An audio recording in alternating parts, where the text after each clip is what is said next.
വെണ്ടയ്ക്ക കറി വെക്കാനായി വെളിച്ചെണ്ണ ചൂടായിട്ടുണ്ട്. കട്ട് ചെയ്ത വെണ്ടയ്ക്കായും പച്ചമുളകും ചേർത്ത് കൊടുക്കുക.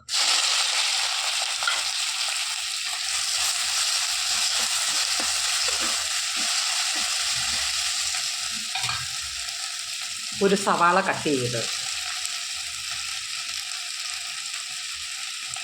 ആവശ്യത്തിന് ഉപ്പ്. ഇത് നല്ലതായി ഒന്ന് വാടി വരട്ടെ. വെണ്ടയ്ക്ക നല്ലതായി വാടി വന്നിട്ടുണ്ട്.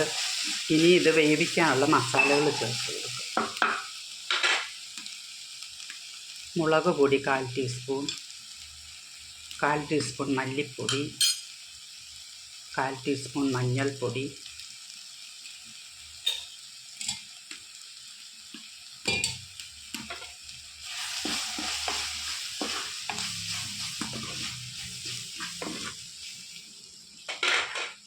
ഒരു തക്കാളി കട്ട് ചെയ്തത്,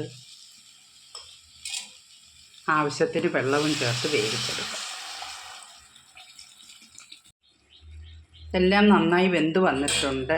ഇനിയും അരപ്പ് ചേർത്ത് കൊടുക്കാം.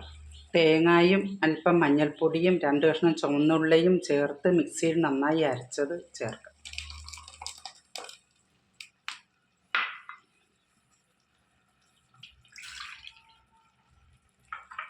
ഇത് അധികം ചൂടാക്കണ്ട, ചെറുതായി ഒന്ന് ചൂടായാൽ മതി.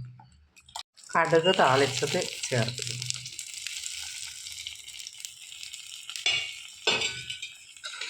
എളുപ്പം ഉണ്ടാക്കാൻ പറ്റിയ ഒരു അടിപൊളി കറിയാണ്. ഇത് എല്ലാവരും ഉണ്ടാക്കി നോക്കണേ. ഷെയർ ചെയ്യാനും സബ്സ്ക്രൈബ് ചെയ്യാനും മറക്കല്ലേ. Thank you.